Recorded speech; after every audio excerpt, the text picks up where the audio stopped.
Hi, I'm the Space Quest historian, and welcome to a quick little video. I'm just going to show you something really cool. All the while I've been playing Space Quest 4, I've mentioned that the resource audio file, the file that contains all the sound effects and voices of the game, are actually stored in an uncompressed audio file in the game's directory, and you can use a piece of software called Audacity. I think most everyone on the internet is familiar with this thing, but it is, well, never mind that little notice there.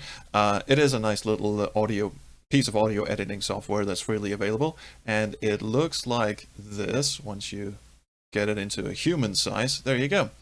And now, like I said, the Space Quest 4 audio file is uncompressed. That means that Audacity can import it. However, the file itself is in a raw audio format, so you have to tell Audacity what type of file it is. What you do is you go to File and Import Raw Data. Now that sounds like an uncooked health hazard, but it's actually what we're going to do. We're going to import the raw data. Here is Space Quest 4. It's on my hard drive. If you have the CD, you pop in the CD and you navigate to the game on the CD, and you look for this file called RESOURCE.AUD. And this is the file that contains every single digital sound effect and voice in the entire game. You just click open, and all of these settings here are actually correct right off the bat. It is an unsigned 8-bit PCM file.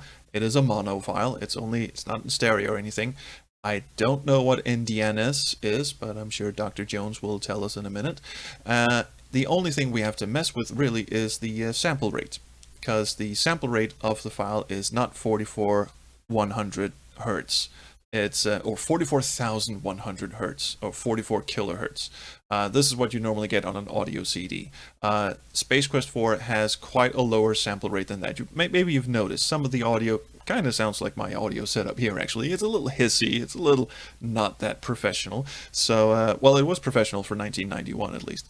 So what we want to do is enter 22 kilohertz, which is actually 22,050, and we just enter that and click import, and Audacity does its magic and imports the file, and boom, there you go. You've got a mess of over 2 hours of digital audio.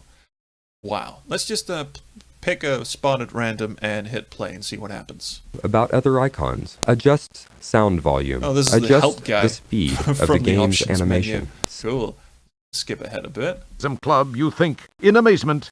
So that's what my spleen looks like. This is the landing gear compartment flap. This is a landing gear assembly. It currently supports the ship. You're starting to show your age. You examine your puny piece of rope and realize that it wouldn't be strong enough to hold this puppy to the ground. You can't budge this. A once prosperous bank building stands partially erect and sealed. Noise. Shut up, please, Sir Owens.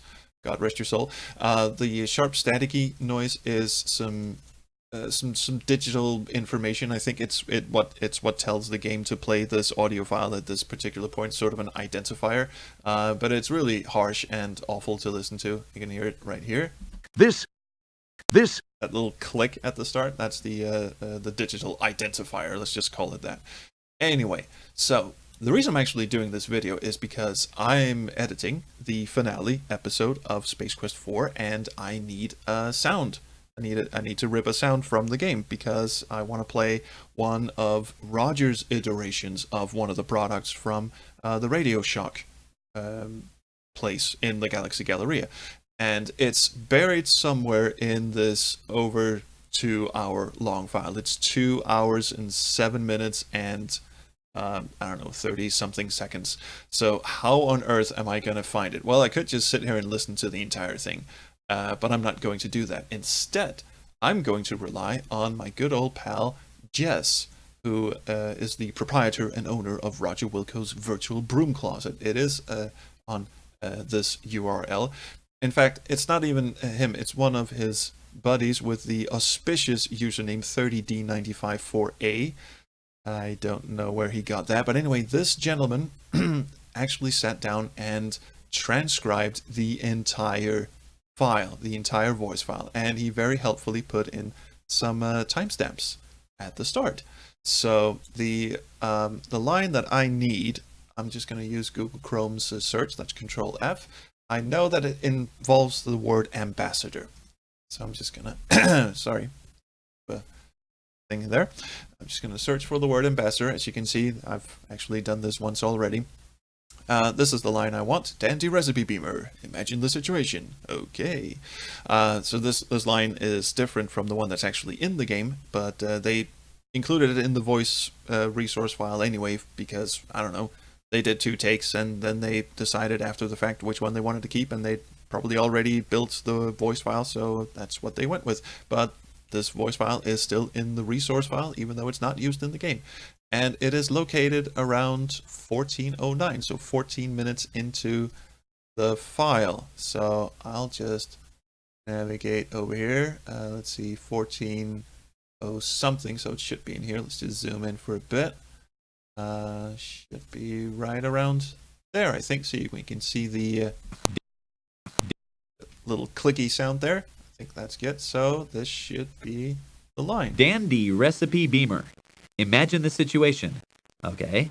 The ambassador from Corona is coming for dinner. Not to my house he's not going to. And all you have handy is a can of condensed cream of ORAT soup and a box of nano wafers. You punch the appropriate buttons on your recipe beamer and instantly we beam the perfect recipe to you.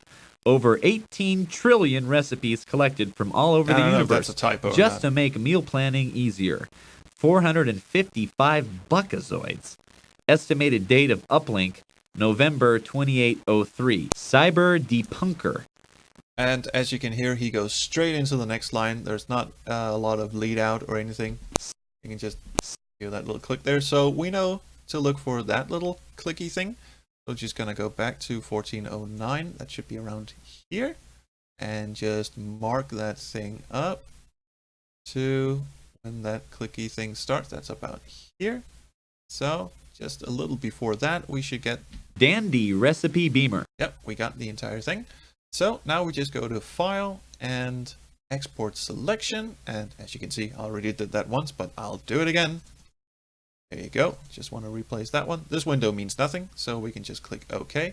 Now you can export to different formats in Audacity. You can export to MP3. You can export to God knows what else. You can do AIFF if anyone still uses those, FLAC files, Vorbis files. I have no idea what an AMR file is, but it can do that. But I'm gonna just use a WAV file because I'm gonna need that in the video editing process later on. So now I have the audio file that I need, and I'm just gonna close this bad boy up. Now, what you really don't want to do is mess around with this file and then save over it, because then Space Quest 4 will get really, really mad at you. If it doesn't find the audio files exactly where it wants it, I think the game will just flat out refuse to load, really. So if you're doing this from your hard drive, my advice is to make a backup copy of the resource audio file.